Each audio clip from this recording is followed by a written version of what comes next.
Let me start with a question that might make you a little uncomfortable. When was the last time you thought carefully about what happens to human waste after it leaves the body?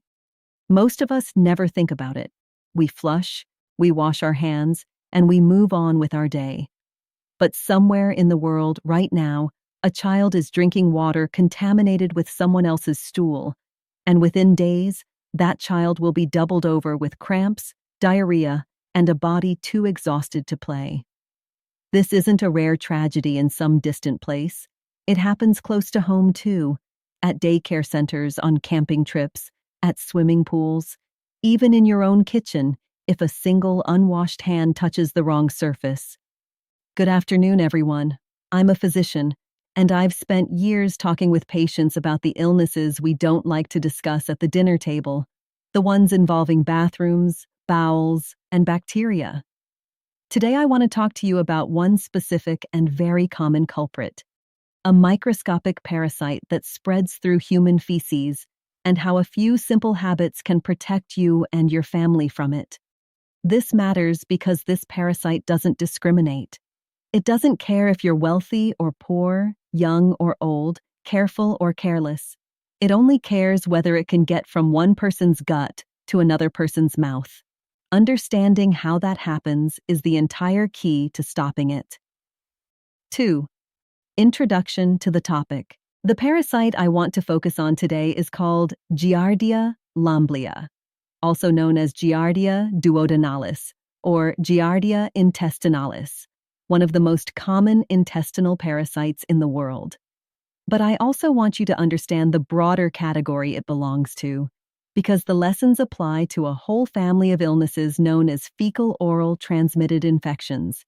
Let's define a few terms simply, because medicine loves its jargon, and jargon is where confusion and fear often begins. Parasite, an organism that lives on or inside another organism, the host, and survives by taking nutrients from it, often causing harm in the process. Protozoan, a single-celled microscopic organism. Giardia is a protozoan. Think of it as a tiny, single-celled creature, far smaller than anything visible to the naked eye, but capable of causing very real illness. Cyst, a dormant, protective shell that some parasites form around themselves. This is the form of Giardia that survives outside the human body, in water, soil, or on surfaces, sometimes for weeks. Fecal-oral transmission, a route of infection where organisms exit the body in stool and enter a new body through the mouth, usually via contaminated water, food, or hands. Giardiasis, the medical name for the illness caused by Giardia infection. Why should you care about this? Because giardiasis is one of the most frequently diagnosed intestinal parasitic infections in both developed and developing countries. It affects hikers who drink untreated stream water, children in daycare settings, international travelers, and people who simply share a household with someone who's infected. It is common, it is preventable, and understanding it puts real power in your hands. 3. Medical explanation. Let me walk you through what actually happens inside the body, using language that doesn't require a medical degree to follow. Giardia exists in two forms: the cyst, which is the tough, dormant, traveling version that survives outside the body, and the trophozoite, which is the active, feeding form that lives inside the small intestine. Here is the cycle, step by step. An infected person or animal, dogs, beavers, and other mammals can carry it too, passes Giardia cysts in their stool. Those cysts contaminate water, soil, food, or surfaces. It takes remarkably few cysts, sometimes fewer than a dozen, to cause infection in a new person. Compare that to many bacterial infections, which often require thousands or millions of organisms to take hold. This is part of why Giardia spreads so efficiently. A person swallows the cysts through untreated water, unwashed produce, or contaminated hands touching the mouth.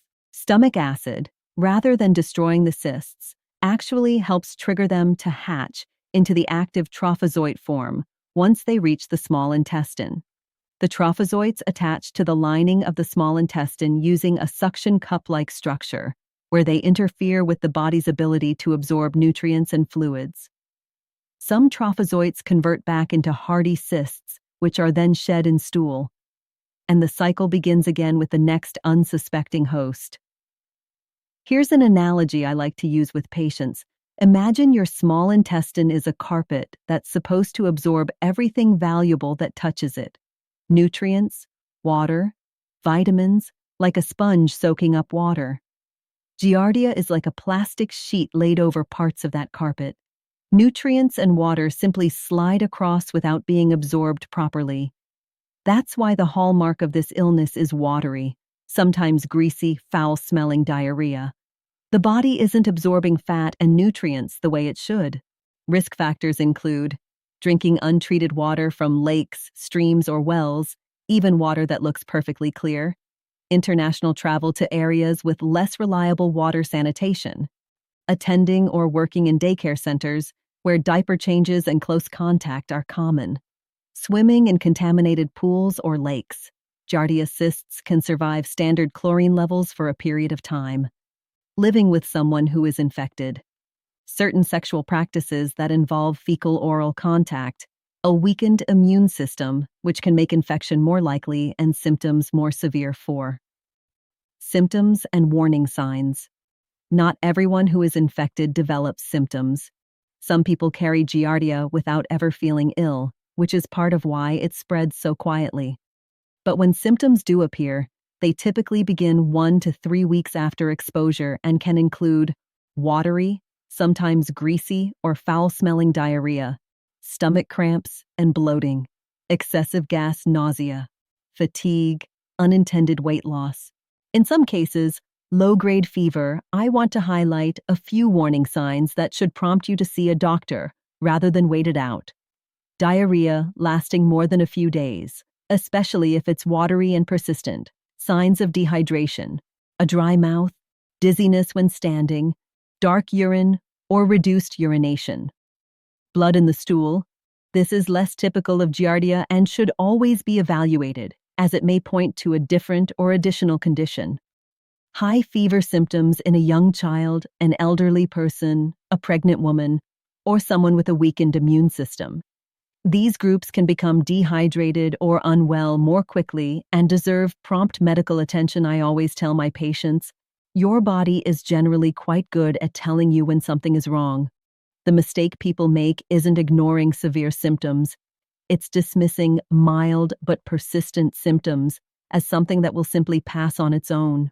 A little humility toward your own body's messages goes a long way. 5.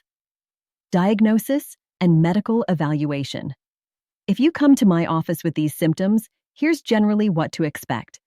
And I promise, it's far less complicated than most people imagine. First, we talk. I'll ask about your symptoms, how long they've lasted, your recent travel, your water sources, and whether anyone around you has been sick. This conversation alone often points us in the right direction. If Giardia is suspected, the primary test is a stool sample analysis. This may involve stool antigen testing, which looks for specific proteins from the parasite stool, ova, and parasite, O and P testing, where the sample is examined under a microscope for cysts or trophozoites. In some cases, PCR testing, a more sensitive molecular test that detects the parasite's genetic material. Because Giardia isn't shed constantly in the stool, it can come and go in waves. Doctors sometimes ask for more than one stool sample over a few days to improve accuracy.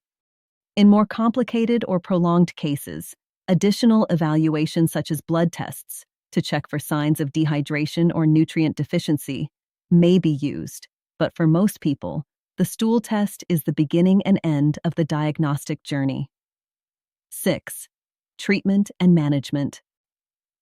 The good news, and I want to emphasize this because so much of medicine involves uncertainty, but this is a condition where we have clear, effective, evidence-based tools, is that giardiasis is very treatable. Medications. Several antiparasitic medications are effective against Giardia, including metronidazole, tinidazole, and nitazoxanide, among others. The specific choice depends on factors like age, pregnancy status, other health conditions, and any medication allergies, which is exactly why treatment should always be personalized with your own healthcare provider, rather than based on something you read or hear secondhand. Supportive care is just as important as medication. Hydration is the single most important thing you can do for yourself during any diarrheal illness. Water, oral rehydration solutions, and clear fluids help replace what's being lost. Rest, as your body directs real energy toward fighting the infection. Gentle, easily digestible foods as your appetite returns. Bland foods tend to be better tolerated than heavy, fatty, or very sugary meals while your gut is recovering. Avoiding dairy temporarily can help some people, since the intestinal lining's ability to digest lactose can be temporarily reduced during and after infection. A note on asymptomatic carriers.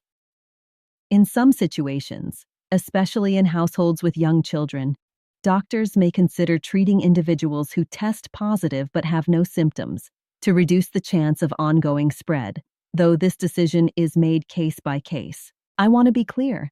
This speech is educational, not a substitute for individualized care. If you suspect you have giardiasis, please see a healthcare professional who can confirm the diagnosis and tailor treatment to you specifically. 7. Prevention and healthy habits. This is the section I care about most because prevention is where you hold the most power. Far more power than any pill can offer after the fact. Water safety. Avoid drinking untreated water from lakes, rivers, streams, or ponds, no matter how clean it looks. Clear water can carry an invisible cyst load. When hiking or camping, use a proper water filter rated for removing protozoan cysts. Boil water for at least 1 minute, or use an appropriate chemical treatment. When traveling to areas with uncertain water sanitation, stick to bottled or properly treated water, including for brushing your teeth. Hand hygiene. Wash hands thoroughly with soap and water after using the bathroom, changing diapers, and before preparing or eating food. This single habit is one of the most powerful public health tools ever discovered. Alcohol-based hand sanitizers are helpful in many situations, but they are less reliable against Giardia cysts than actual soap and water hand washing. So when soap and water are available, use them. Food safety. Wash fruits and vegetables thoroughly, especially if consumed raw. Be cautious with food and ice in areas where water sanitation is uncertain. Swimming and recreational water. Avoid swallowing water while swimming in pools, lakes, or water parks. Shower before swimming, and avoid swimming if you currently have diarrhea, out of consideration for others. Household and childcare settings. If someone in your home is diagnosed with giardiasis, extra attention to hand washing and surface cleaning can help prevent it from spreading to others. Daycare centers benefit enormously from consistent diaper-changing hygiene protocols and hand-washing routines for both staff and children. None of this requires anxiety or obsessive behavior. It simply requires consistency. Prevention here isn't about fear. It's about a handful of ordinary habits practiced reliably. 8. Common myths and misconceptions. Let me clear up a few misunderstandings I hear often in my practice. Myth: if the water looks clean, it's safe to drink. Truth: Giardia cysts are microscopic and invisible to the naked eye. Crystal clear mountain water can still carry infectious cysts. Myth: chlorinated pool water kills all parasites instantly. Truth: Giardia cysts are more resistant to standard chlorine levels than most bacteria, and can survive for a period of time even in a properly chlorinated pool. Myth: only people in developing countries get parasites like this. Truth: Giardiasis is diagnosed regularly in high-income countries too, including among hikers, campers, daycare attendees, and international travelers returning home. Myth: if I don't have diarrhea, I couldn't possibly be infected. Truth: A meaningful number of infected individuals have no symptoms at all, yet can still pass the parasite to others. Myth: antibiotics will clear this up. Truth: Giardia is a parasite, not a bacterium. It requires specific antiparasitic medications, not standard antibiotics. Clearing up these misconceptions matters because inaccurate beliefs, in either direction, too much fear or too much dismissiveness, lead to poor decisions. Accurate information is what allows calm, sensible action. 9. Doctor's advice. If there's one thing I want you to carry home from this talk, it's this: your body is not fragile, and your world is not full of hidden dangers waiting to strike. But your body does deserve a small amount of thoughtful respect, the kind that shows up in habits so simple they're easy to overlook. Wash your hands, treat your water, listen when your body tells you something feels wrong for more than a couple of days, and extend the same compassion to others. If you're not feeling well, take a little extra care before preparing food for your family or jumping into a shared pool. I don't say any of this to frighten you. Fear is not what keeps people healthy. Awareness is. The families I see who stay healthiest aren't the most anxious ones. They're the ones with steady, unremarkable habits practiced consistently, without drama. You don't need to become a germaphobe. You need to become informed. There's a real difference, and that difference is what today's talk is really about. Let's return to where we started. Somewhere today, a child will get sick from water that looked perfectly clear. But because you now understand how Giardia moves from one body to another, through cysts, through water, through unwashed hands, you are far better equipped than you were an hour ago to protect yourself and the people you love. The takeaway is simple. This parasite spreads through a predictable, well-understood path, and every link in that chain can be broken by ordinary, achievable habits. Treat your water. Wash your hands. Pay attention to your body. And don't let embarrassment keep you from mentioning bathroom symptoms to your doctor. We've heard it all, and we're here to help, not to judge. Health isn't built in dramatic moments. It's built in the small, quiet decisions made every single day. Thank you for spending this time with me, and I hope you leave not with fear, but with clarity, and the confidence that comes from truly understanding your own body.